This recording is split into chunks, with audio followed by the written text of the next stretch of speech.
जय हिंद दोस्तों, मैं हूं आपका राजा आनंद सर और स्वागत है आप सबों का रिजल्ट एक्सप्रेस के इस ऑनलाइन प्लेटफॉर्म पर। रिजल्ट एक्सप्रेस के वादे के अनुसार मैं आप लोगों के बीच लेकर आ गया हूं एसएसटी की पहली क्लास, हिस्ट्री की क्लास। सबसे पहले नजर डालते हैं इस बोर्ड पर। आप देख सकते हैं बिहार बोर्ड मैट्रिक 2026 इतिहास का चैप्टर 1 यूरोप में राष्ट्रवाद। 100% गारंटेड मार्क्स आपको आएंगे यदि आप इस एग्जाम कैप्सूल के साथ लगे रहेंगे पूरे 45 दिनों तक। टॉप मोस्ट वीवीआई क्वेश्चंस परीक्षा में टोटल यही प्रश्न आने वाले हैं। सिर्फ आप लोगों से दो आग्रह है। आग्रह नंबर 1 कि आप वीडियो में लास्ट तक बने रहें और हर वीडियो को देखें। इस प्लेटफॉर्म के जितने भी शिक्षक हैं सभी शिक्षक के वीडियो को देखें और यदि आपको वीडियो इंफॉर्मेटिव लगे, अच्छा लगे तो आप चैनल को सब्सक्राइब कीजिए, वीडियो को अधिक से अधिक शेयर कीजिए, लाइक जरूर कीजिएगा। और आपको बता दूं कि इस क्लास में केवल वीवीआई चीजों को क्लियर किया जाएगा, उसी के साथ हम लोग चलेंगे, वृहद तौर पर चैप्टर को नहीं देखेंगे। चलिए शुरू करते हैं बिना समय गंवाए। आप देख सकते हैं चैप्टर का नाम है यूरोप में राष्ट्रवाद और हम लोग करते हैं पोस्ट का पोस्टमार्टम। ये जो हमारा पोस्ट है इसका पोस्टमार्टम करते हैं, यानी कि समझते हैं परिचय को, क्या समझने वाले हैं हम लोग इस चैप्टर में।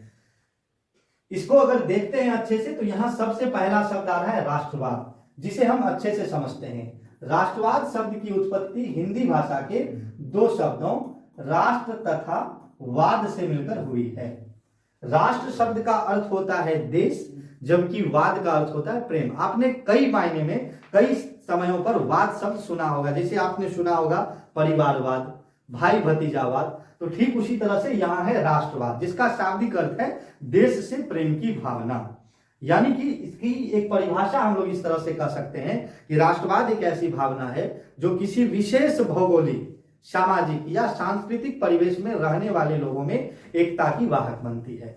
इस राष्ट्रवाद शब्द के बारे में कई लोगों ने अलग अलग ढंग से व्याख्या की है, जिसमें हम लोग दो नाम लेना चाहेंगे। राष्ट्रवाद की अवधारणा सर्वप्रथम किसने दी? तो एक फ्रांसीसी दार्शनिक अंसर्ट रेनन ने। इसका नाम अंसर्ट रेनन भी है और इसे ही आप कहीं कहीं अर्नेस्ट रेनन के नाम से जानते हैं।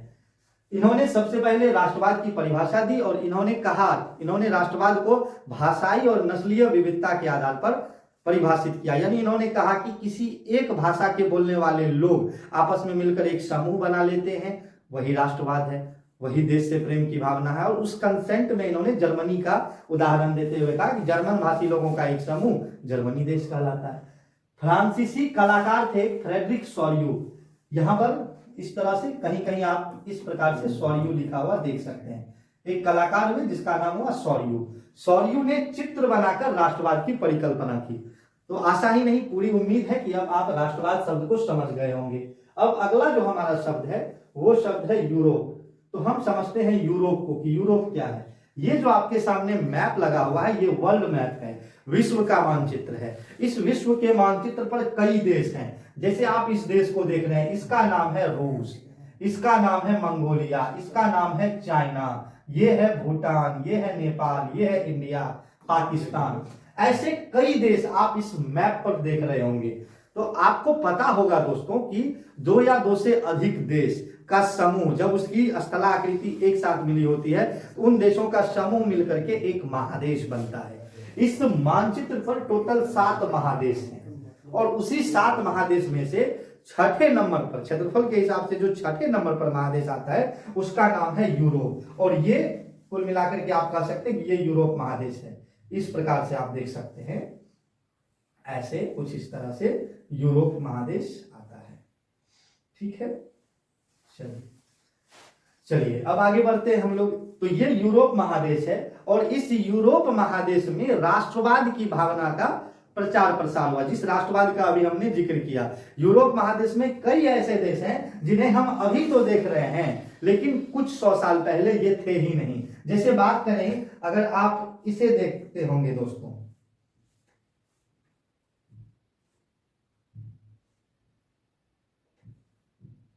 आप देख सकते हैं इसका नाम है जर्मनी, ये इसका नाम है इटली, ये सब ऐसे देश हैं जो अभी तो आपको इस वर्ल्ड मैप पर दिख रहे हैं या यूरोपियन मैप पर भी दिखेंगे और दिख ही रहे हैं, लेकिन 1870 से पहले ये दिखते ही नहीं थे। क्यों नहीं दिखते थे? क्योंकि ये थे ही नहीं। इन देशों के अधिकांश क्षेत्रों को अलग अलग देशों ने एक्वायर कर लिया था, उस पर कब्जा कर लिया था। जैसे ये जर्मनी अभी जो देख रहे हैं, इसके कुछ हिस्से फ्रांस के अंदर में थे, कुछ हिस्से डेनमार्क के अंदर में थे, कुछ पोलैंड के अंदर में थे, अलग अलग देशों के अधीन था। ठीक उसी तरह से आप जो इटली देख रहे हैं, इसके भी अलग अलग कई छोटे छोटे टुकड़े थे। जर्मनी की बात करें, ये 300 से भी अधिक टुकड़ों में बटे हुए थे। इटली भी कई छोटे छोटे टुकड़ों में बटे हुए थे। लेकिन एक भावना आई देश से, एक जैसी भाषा बोलने वाले लोगों के बीच प्रेम की भावना आई, उनमें आपसी एकता की भावना आई। उसी भावना के बलबूते ये देश बने। ऐसे क्षेत्र जो एक जैसे भाषा बोलने वाले थे, उनमें एकजुटता हुई और फिर देश का निर्माण हुआ। तो उसी प्रोसेस को, उसी प्रक्रिया को हम लोग समझने वाले हैं दोस्तों। तो चलिए अब हम लोग चलते हैं। हमें क्या करना है? हमें केस स्टडी करनी है कुछ देशों की। ठीक है, हम लोगों ने परिचय को समझ लिया है। अब हमें 2-3 देशों की केस स्टडी करनी है। इस कड़ी में जो सबसे पहला देश है वो है फ्रांस। हम फ्रांस की केस स्टडी करेंगे, फिर उसके बाद हम इटली की केस स्टडी करेंगे, फिर हम जर्मनी की केस स्टडी करेंगे, यूनान की केस स्टडी करेंगे और ये चैप्टर हमारा समाप्त हो जाएगा। तो सबसे पहले हम फ्रांस की केस स्टडी करते हैं, और उसे करने से पहले थोड़ा सा हमें फ्लैशबैक में जाना होगा। आप लोगों को याद है आपने कक्षा 9 में क्या पढ़ा था इतिहास में? कक्षा 9 के इतिहास का जो पहला चैप्टर था वो था भौगोलिक खोज। उसमें हम लोगों ने सीखा था कि ये जो यूरोप महादेश है, इस यूरोप महादेश के अलग अलग देश के लोगों ने, जैसे पुर्तगाल के लोगों ने, ये आप स्पेन देख रहे हैं, स्पेन के बगल में ये पुर्तगाल है। तो हमने पढ़ा था कि पुर्तगाल के लोगों ने, स्पेन के लोगों ने, फ्रांस के लोगों ने अलग अलग जगहों की खोज की, जिसे हम लोगों ने भौगोलिक खोज का नाम दिया, और नए नए संसाधन, नए नए वैज्ञानिक उपकरणों का आविष्कार किया। तो ये लोग बहुत ज्यादा अनुभवी होते थे, बहुत ज्यादा टैलेंटेड थे। इनका अपने आप में एक गौरवपूर्ण अतीत रहा। लेकिन वही अगर हम बात करें दूसरे चैप्टर की, वहां हमने अमेरिकी स्वतंत्रता संग्राम पढ़ा था। वहां क्या पढ़ा था? वहां हमने पढ़ा था कि ये जो देश हम देख रहे हैं अभी, इसका नाम है America, United states of America. और ये देश अमेरिका एक समय में इस छोटे से देश इंग्लैंड का गुलाम रहा था। ये आप देख सकते हैं इंग्लैंड, इस इंग्लैंड का गुलाम रहा था अमेरिका। फिर समय बदलते गया, समय बदलते गया, और समय आया 1775 ईस्वी का। कब का समय आया दोस्तों? 1775 ईस्वी का। 1775 में अमेरिकी उपनिवेशवासियों ने इंग्लैंड के खिलाफ जंग छेड़ दी, स्वतंत्रता की जंग। वो स्वतंत्र होना चाहते थे, उन्होंने लड़ाई छेड़ दी, और वो लड़ाई चली 1775 से 1783 तक। अब इस लड़ाई में एक तरफ तो थे अमेरिका, कौन थे? अमेरिका थे, और दूसरी तरफ थे इंग्लैंड। और वहीं पर फिर एंट्री होती है एक और देश की, फ्रांस की। फ्रांस के सेनापति जनरल लफायते फ्रांसीसी सेना का नेतृत्व करते हुए पहुंचते हैं अमेरिका का साथ देने। अब वो क्यों पहुंचते हैं, इसके पीछे भी लंबी कहानी है। सप्तवर्षीय युद्ध हुआ था, उसमें फ्रांस हार गए थे इंग्लैंड से, तो उसी का बदला लेने के लिए उन्होंने साथ दिया था। उन चीजों पर हमें नहीं जाना है, लेकिन हम ये समझते हैं कि अमेरिकी स्वतंत्रता संग्राम में अमेरिकी उपनिवेशवासी इंग्लैंड से लड़ रहे थे, और अमेरिकियों का साथ दिया था फ्रांसीसी सेना ने। किसके नेतृत्व में? जनरल लफायते के नेतृत्व में। और इसमें अमेरिकी स्वतंत्रता संग्राम में अमेरिका की जीत हुई, अमेरिका आजाद हुआ। अब आप देख सकते हैं कि स्वतंत्रता संग्राम है अमेरिका का, लेकिन वहां इन्वॉल्व हैं 2 देश, 2 कंट्री, एक है फ्रांस और दूसरा है इंग्लैंड। ठीक है, और ये दोनों कंट्री यूरोप महादेश के हैं। तो इसी से यूरोप में राष्ट्रवाद की भावना का लहर हुआ पहला। अब वो कैसे हुआ वो हम लोग देखते हैं, आइए।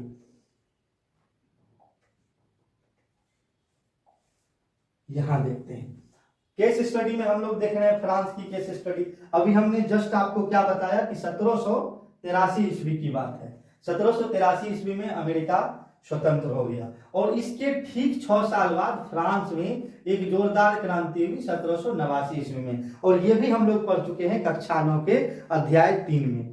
लेकिन थोड़ा सा इसको पढ़ना इसलिए जरूरी है कि बिना इस चीज को रिवाइज किए हम मुख्य विषय वस्तु को नहीं समझ सकते हैं। अब 1783 में जब फ्रांसीसी सेना लौटती है, अमेरिका स्वतंत्र हो जाता है, जनरल लाफायते के नेतृत्व वाली वो सेना लौटती है, तो फिर वो सोचती है कि हम अमेरिका का साथ देने गए थे, अमेरिकावासी लड़ क्यों रहे थे। उन्हें समझ में आता है कि वो लड़ रहे थे आपसी भाईचारा के लिए, एकता के लिए, बंधुत्व के लिए और स्वतंत्रता के लिए। और फिर वो सोचते हैं कि इन सारी चीजों का तो हमारे खुद के देश में अभाव है। हमारे देश के जो राजा हैं जिनका नाम है लुई 16वां, वो एक अयोग्य और निरंकुश राजा हैं और उनके शासन काल में हमारे देश में इस प्रकार की कोई भी चीजें नहीं है, ना स्वतंत्रता है, ना समानता है, ना बंधुत्व है और ना ही भाईचारे की बात है। ये राजा जो बिल्कुल अयोग्य है, निरंकुश है, इन्होंने इन सारी चीजों का हनन कर रखा है। और फिर क्या होता है, अच्छा एक चीज और, ये लुई 16वां जो थे, इनकी शादी हुई थी ऑस्ट्रिया की राजकुमारी मेरी अंतोयनेट से। किससे हुई थी दोस्तों? मेरी अंतोयनेट से। और मेरी अंतोयनेट एक ऐसी रानी थी जिन्हें मैडम डेफिसिट का भी उपनाम दिया गया था। क्यों? क्योंकि ये अत्यधिक फिजूल खर्ची करती थी। तो इन दोनों ने मिलकर फ्रांस को एक ऐसे अव्यवस्था के आग में झोंक दिया जो फ्रांस में क्रांति का सूत्रधार हुई। और 1789 ईस्वी में फ्रांस में एक जोरदार क्रांति हुई, एक ऐसी क्रांति हुई जिसमें फ्रांस की जनता ने और फ्रांसीसी सेनाओं ने बढ़ चढ़कर हिस्सा लिया। और फ्रांसीसी क्रांति के बाद लुई 16वां की सत्ता चली गई।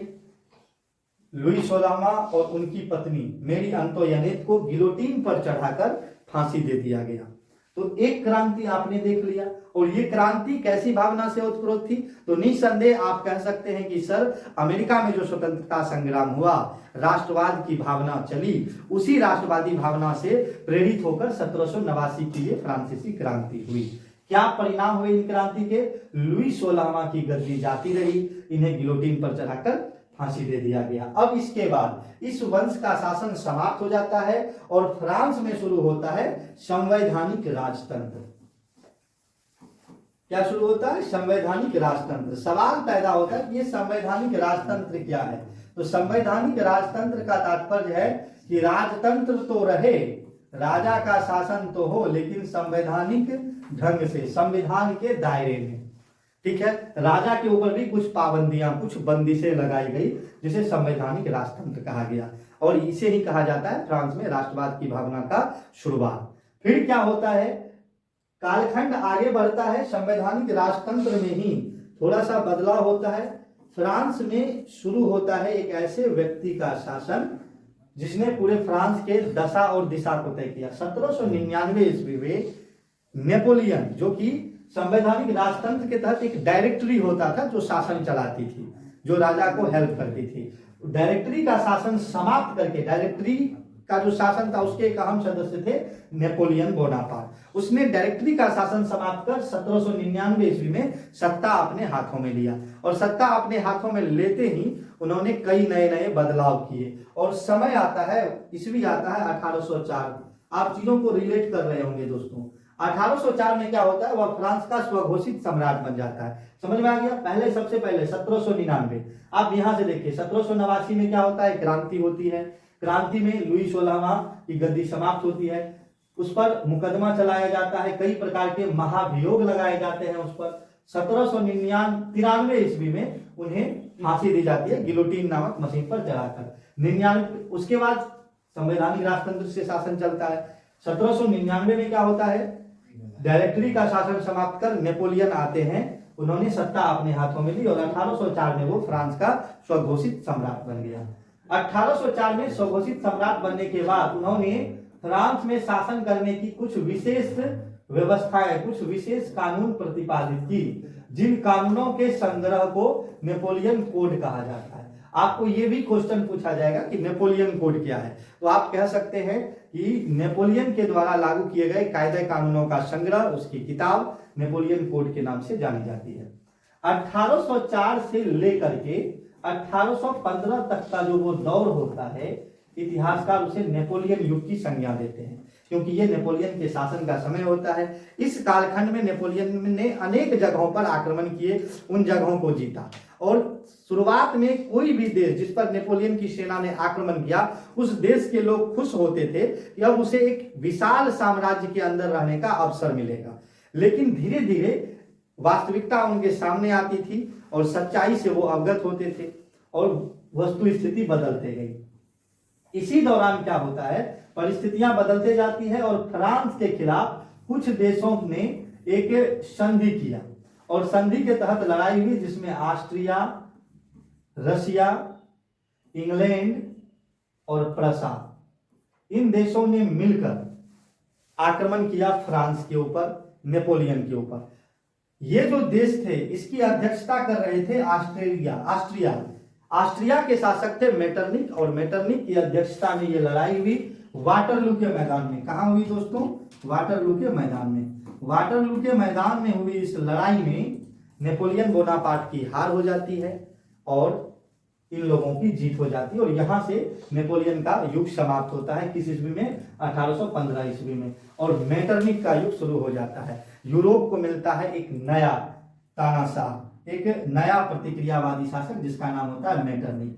कब मिलता है? 1815 में, और उसका शासन होता है 1848 तक। यानी कि 1815 में वाटरलू के युद्ध में पराजित करने के बाद मेटरनिक ने एक सम्मेलन आयोजित किया जिसका नाम था वियना सम्मेलन। और वियना सम्मेलन यानी ऑस्ट्रिया की राजधानी वियना शहर में एक सम्मेलन होता है।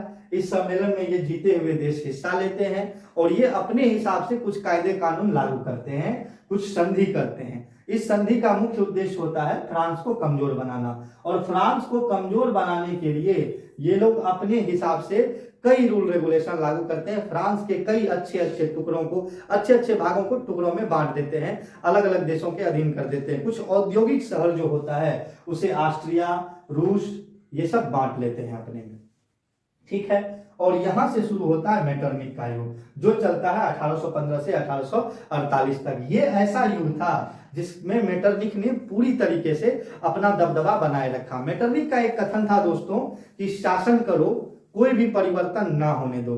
इसने पूरी इस बात का ध्यान रखा कि इसके शासनकाल के दौरान ना केवल इनके देश में बल्कि और भी ऐसे देश जो इनके अगल बगल में हो और जहां के राजा इनकी विचारधारा के समर्थक हैं, वहां कोई क्रांति नहीं हो जनता के द्वारा। आगे हम लोग 1830 और 48 की क्रांति पढ़ेंगे, वहां हम देखेंगे कि मेटरनिक ऐसे देशों में अपनी सेना भेजे जहां की जनता राजा के खिलाफ क्रांति कर रहे थे। चलिए, तो ये है मेटरनिक युग। अब हम लोग आगे बढ़ते हैं।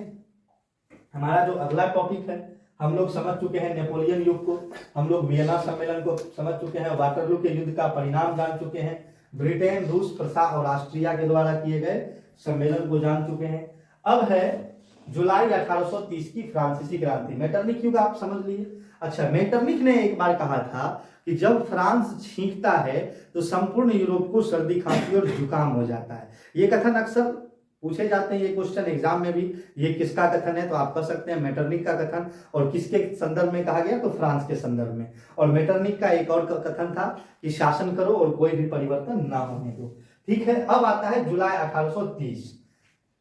फ्रांस एक ऐसा देश जो कई बड़े बड़े आंदोलनों का गवाह रही, और वहां पर होता है जुलाई 1830 का क्रांति। इसको समझते हैं हम लोग। सन 1830 ईस्वी में चीजें किस तरह से बदलती है इसको समझिए। हम लोगों ने पढ़ा 1815 ईस्वी में क्या हुआ था। 1815 ईस्वी में फ्रांस में नेपोलियन बोनापार्ट का शासन समाप्त हुआ और शासन आ गया बुर्बो राजवंश के सम्राट लुई 18वां। आप लुई 16वां जान लेना, लुई 16वां भी बुर्बो राजवंश के थे और उसी वंश का शासक लुई 18वां को पुनः सत्ता सौंपी गई। ठीक है, 1824 ईस्वी में लुई 18वें की मृत्यु हो जाती है और उसके मृत्यु के बाद राजा बनता है चार्ल्स दशम। ठीक है, कब बनता है? 1824 ईस्वी में। 6 साल तक वो राजा रहता है, 30 तक, और 30 में भी राजा रहते हुए ही, सम्राट रहते हुए भी उसने 1830 में अपना प्रधानमंत्री बनाया पोलीगेनेक को। किसको बनाया? पोलीगेनेक को। इस आस में बनाया कि पोलीगेनेक एक अच्छी व्यवस्था लाएंगे और हमारा जो सत्ता है वो कुछ और दिनों तक चलेगा। लेकिन तब तक में चीजें काफी विरल हुई थी, असामान्य हुई थी, और इन्होंने जो काम किए चार्ल्स दशम ने, इससे फ्रांस की जनता में एक असंतोष फैला। लुई 16वें के बाद जो संवैधानिक राजतंत्र शुरू हुआ था, उस संवैधानिक राजतंत्र को समाप्त किसने किया? नेपोलियन बोनापार्ट ने। पुनः राजतंत्र हो गया। नेपोलियन बोनापार्ट के बाद लुई 18वां बनता है, उसके बाद चार्ल्स दसम बनता है। चार्ल्स दसम ने एक बार कहा था कि मैं अंग्रेजी राजा के भांति शासन करने की बजाय जंगल में लकड़ी काटकर अपना जीवन चलाना ज्यादा बेहतर समझूंगा। अब आप सोच रहे होंगे ये कहने का क्या तात्पर्य है। तो अमेरिकी स्वतंत्रता संग्राम में जब इंग्लैंड की हार हुई थी तो इंग्लैंड में राजतंत्र के प्रभाव को काफी कम कर दिया गया था, राजा की शक्ति सीमित कर दी गई थी, या यूं समझ लीजिए कि राजा नाम मात्र का रहा था, सारी शक्ति संसदीय प्रणाली में आ गई थी। तो उसी व्यवस्था पर कटाक्ष करते हुए उन्होंने कहा था चार्ल्स दसम ने कि मैं अंग्रेजी राजा की भांति शासन नहीं करना चाहूंगा, उससे बेहतर है कि मैं जंगल में लकड़ी काटकर जीवन गुजारा कर लूं। यानी आप समझ सकते हैं इन बातों से कि चार्ल्स दसम जो थे वो राजतंत्र के कितने बड़े कट्टर समर्थक थे, उनकी क्या मनोदशा थी, क्या मानसिक स्थिति थी। तो निश्चित तौर पर जब वो शासन में आए चार्ल्स दसम, तो उन्होंने ऊंचे वर्ग के लोगों का, राजतंत्र से जुड़े लोगों का ज्यादा भाव भंगिमा दिखाया, उनके साथ ज्यादा उन्होंने सॉफ्ट कॉर्नर रखा, जिस वजह से फ्रांस में एक बार फिर से क्रांति का माहौल बना और पोलीगेनेक को प्रधानमंत्री जब बनाया गया, जिन्होंने 4 ऐसे अध्यादेश जारी किए जिसका एक बृहद तौर पर बुरा परिणाम हुआ चार्ल्स दसम के लिए और इसकी गद्दी जाती रही। चार्ल्स दसम की गद्दी चली गई, चार्ल्स दसम के खिलाफ एक जोरदार क्रांति हुआ, इन्हें फ्रांस को छोड़कर भागना पड़ा, ये गद्दी छोड़कर भाग गए और उसके साथ ही बुर्गो वंश की समाप्ति हो गई और आर्लियंस वंश की शुरुआत हुई, एक नया वंश, एक नया शासन। चलिए अब 1830 की जो ये क्रांति थी दोस्तों, हम लोगों के चैप्टर का ही नाम है यूरोप में राष्ट्रवाद, और हम लोग ये सीखने वाले हैं कि किस तरह से यूरोप महादेश में राष्ट्रवादी भावनाओं का प्रचार प्रसार हुआ। तो 1830 की जो ये क्रांति थी फ्रांस में हुई, और फ्रांस भी यूरोप महादेश का हिस्सा है। यूरोप महादेश के अन्य देशों में भी इस क्रांति की लहर फैली, जैसे स्पेन में। स्पेन के लोगों ने भी जब देखा कि फ्रांस के आम लोगों ने, आम जनता ने राजा के खिलाफ क्रांति की और इतनी बेहतरीन ढंग से क्रांति की कि राजा को गद्दी छोड़कर भागना पड़ा, तो स्पेन में भी क्रांति हुई। उसी के सदृश पुर्तगाल में क्रांति हुई, स्विट्जरलैंड में क्रांति हुई, बेल्जियम में क्रांति हुई, पोलैंड में क्रांति हुई, जर्मनी और इटली में भी क्रांति हुई। जर्मनी और इटली 2 ऐसे देश थे जिनके केस स्टडी को हम लोग आगे करेंगे, क्योंकि इस चैप्टर के 2 सबसे महत्वपूर्ण ये दोनों केस स्टडी भी है। 4 देशों का जो केस स्टडी करना है उसमें जर्मनी है, इटली है, फ्रांस है और यूनान है, और साथ ही साथ इंग्लैंड में भी क्रांति हुई। तो इन देशों में जुलाई क्रांति का प्रभाव पड़ा। हालांकि इसमें से कुछ ऐसे देश थे जैसे स्पेन के राजा के खिलाफ जब क्रांति हुई तो ऑस्ट्रिया के जो शासक थे मेटरनिक की बात की हम लोगों ने। मेटरनिक का शासनकाल क्या था दोस्तों? 1815 से 48। और अभी हम लोग किस ईस्वी की बात करें? जुलाई क्रांति कब हुई थी? 1830 में। तो जाहिर सी बात है कि मेटरनिक इस समय ऑस्ट्रिया के शासक थे, और मेटरनिक का कहना ही था कि कोई परिवर्तन नहीं होने देना है।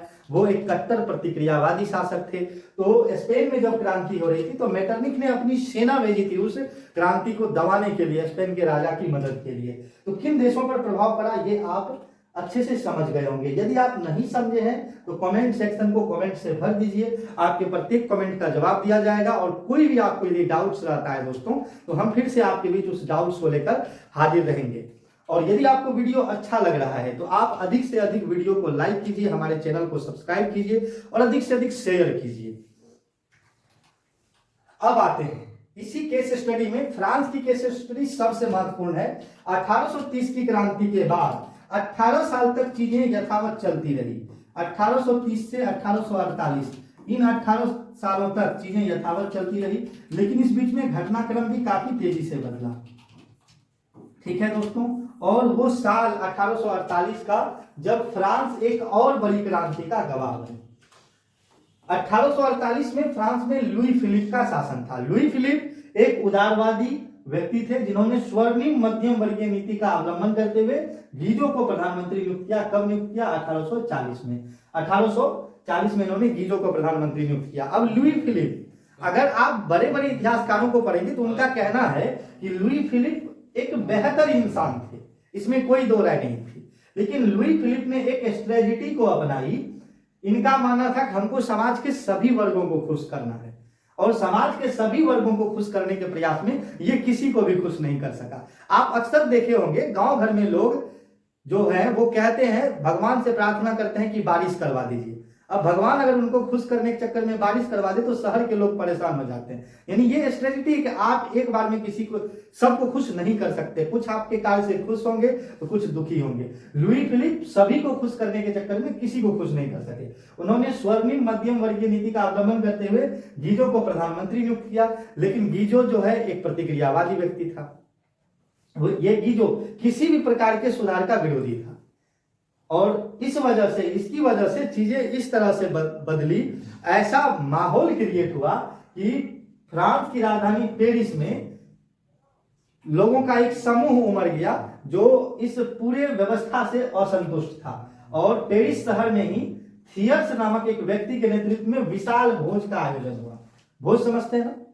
भोज सुन के मुंह में पानी तो नहीं आ रहा? अच्छा चलिए, ये भोज तो था, लेकिन ये भोज से ज्यादा राजनीतिक भोज था। इस भोज का आयोजन इसलिए किया गया था ताकि भोज के माध्यम से जब लोग इकट्ठे हों तो उन्हें मोटिवेट करके, उन्हें प्रेरित करके लुई फिलिप के खिलाफ उकसाया जाए। और यही हुआ भी दोस्तों। उस भोज में जो लोग आए वो एक राजनीतिक भोज था। उस भोज का परिणाम ये हुआ कि लुई फिलिप की गद्दी जाती रही। एक विशाल आंदोलन हुआ और आंदोलन के बाद लुई फिलिप का शासन समाप्त हो गया। हम लोग फ्रांस की केस स्टडी कर रहे थे तो फ्रांस को देखना बहुत ज्यादा जरूरी है। सबसे पहले तो हम फ्रांस का नक्शा ये इस प्रकार से देखते हैं कि यूरोप महादेश में फ्रांस कहां पड़ता है। ठीक है दोस्तों, आइए, ये आप देख रहे हैं, ये यूरोप महादेश है।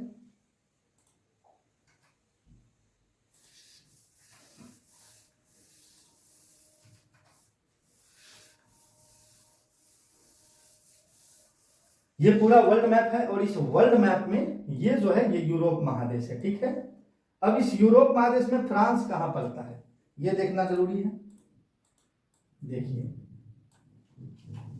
आप देख पा रहे होंगे ये जो कंट्री है ना, ये ब्लू बैगनी कह सकते हैं इसको दोस्तों, ये फ्रांस है। ठीक है, क्लियर है? ये फ्रांस के बगल में आप नीचे स्पेन देख सकते हैं, स्पेन के बगल में ये पुर्तगाल। ये पुर्तगाल वही देश है जहां के बहुत सारे यात्रियों ने भौगोलिक खोज में अपना योगदान दिया था। और फ्रांस के ऊपर आप इंग्लैंड देख सकते हैं, ये इंग्लैंड है और ये बगल में आयरलैंड है। इंग्लैंड, आयरलैंड और ये हिस्सा तीनों मिलाकर के ग्रेट ब्रिटेन कहा जाता है। अक्सर लोगों को कंफ्यूजन होता है इंग्लैंड, ब्रिटेन, ग्रेट ब्रिटेन में, यूके में, तो यहां कुछ कंफ्लिक्शन है। इसको हम लोग किसी दिन स्पेशल क्लास में क्लियर कर देंगे। फ्रांस आप देख चुके हैं, ये फ्रांस है, जर्मनी के इस साइड, स्पेन के ऊपर, इंग्लैंड के नीचे। ठीक है,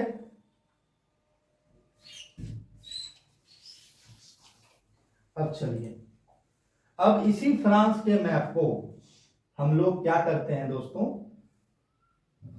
सिर्फ फ्रांस के मैप को देखते हैं।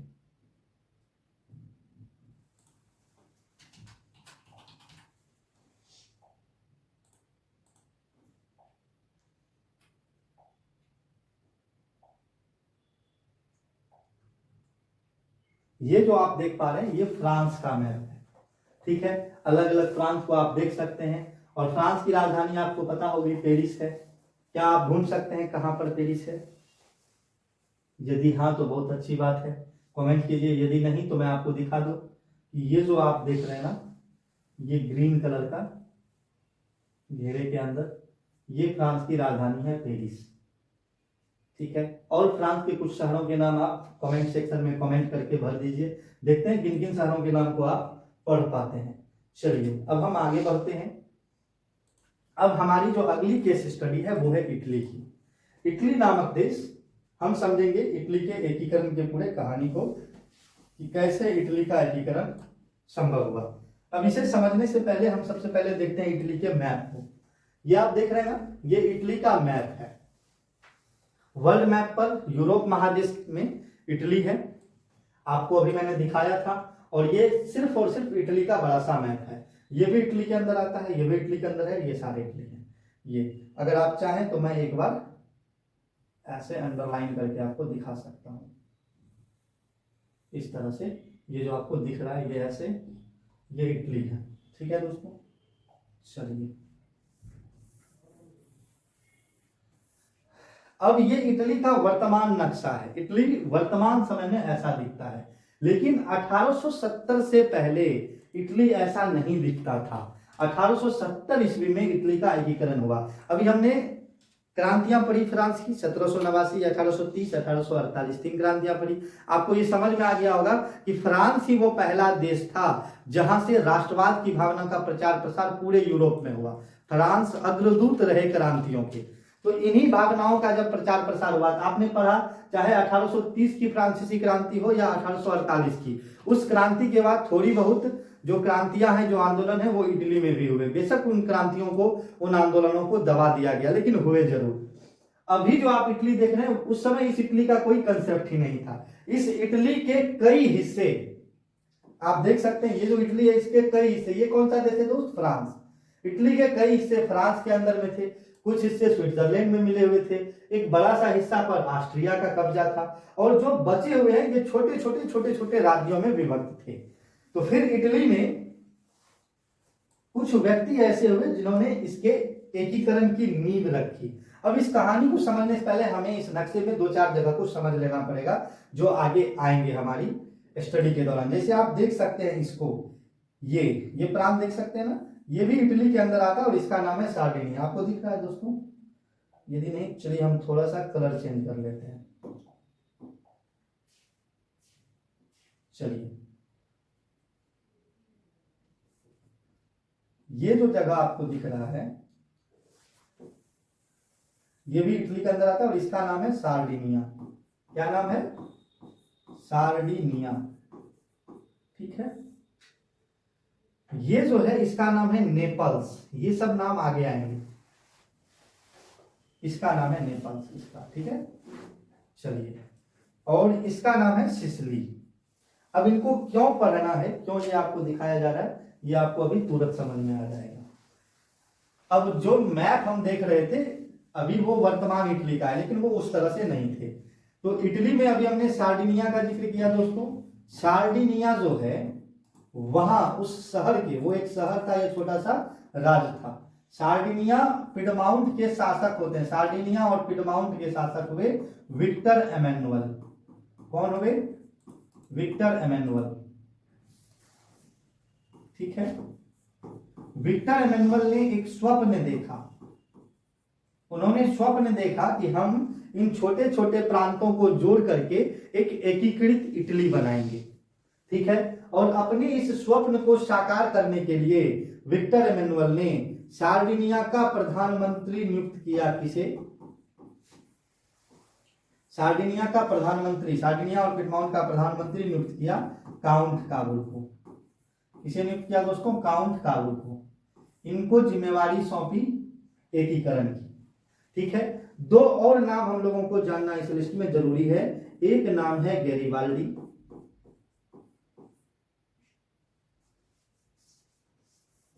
एक नाम है गैरिबाल्डी,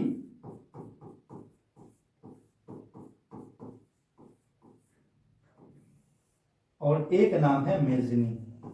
इन 2 नामों को भी ध्यान रखना है।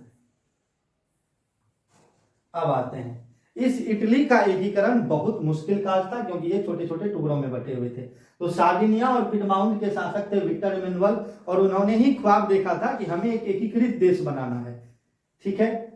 तो उन्होंने इसी बात की पूर्ति के लिए प्रधानमंत्री बनाया काउंट काबुल को। काउंट काबुल की प्रतिभा को देखते हुए, उसके विचार को समझते हुए उन्होंने उसे अपना प्रधानमंत्री नियुक्त किया, और काउंट काबुल ने भी एक उल्लेखनीय भूमिका निभाई।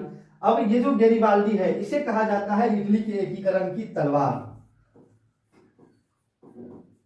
और मेजनी को इटली के एकीकरण का मसीहा या कलम भी कहा जाता है। गैरिबाल्डी को भी मसीहा कहा जाता है, इसे कलम कहा जाता है, जबकि इसे कूटनीति कहा जाता है काउंट काबुल को।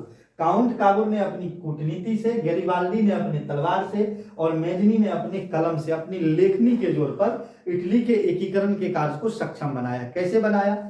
तो सबसे पहले विक्टर एमेनुअल ने अपना प्रधानमंत्री बनाया काउंट काबुल को। काउंट काबुल ने सेना के साथ एक विजय अभियान चलाया।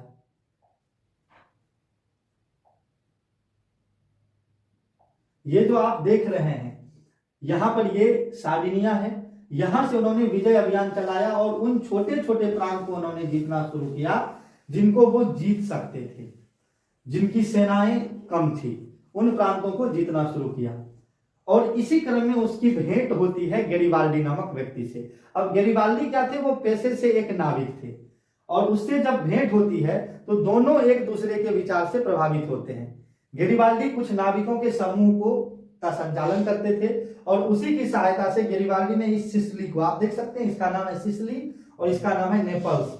और मैंने अभी कहा नाविक है थे, तो नाविक कहाँ नाव चलाते हैं, नदियों में या समुद्रों में? आप इन दोनों जगहों को देखिए, या तो आप सिसिली को देखिए या नेपल्स को देखिए, ये समुद्र किनारे आपको दिख रहे होंगे। यहाँ नाव भी चलाते थे, नाव खेते थे, मछलियों को पकड़ने का काम करते थे, साथ ही साथ जो बाहरी लुटेरे आक्रमण करते थे उनसे अपनी सेना से भिड़ जाया करते थे। और उसी क्रम में गैरिबाल्डी ने सिसिली और नेपल्स को जीता, और जीतने के बाद बिना किसी शर्त के सौंप दिया काउंट काबुल को, जिस वजह से काउंट काबुल काफी प्रभावित हुए थे। काउंट काबुल ने बताया था कि हम एक एकीकृत इटली के स्वप्न को लेकर अलग अलग प्रांत को जीत रहे हैं, और उसमें मदद किया गैरिबाल्डी ने, और भी कई जगह सैन्य मदद किया, जिस वजह से गैरिबाल्डी को इटली के एकीकरण की तलवार कहा जाता है।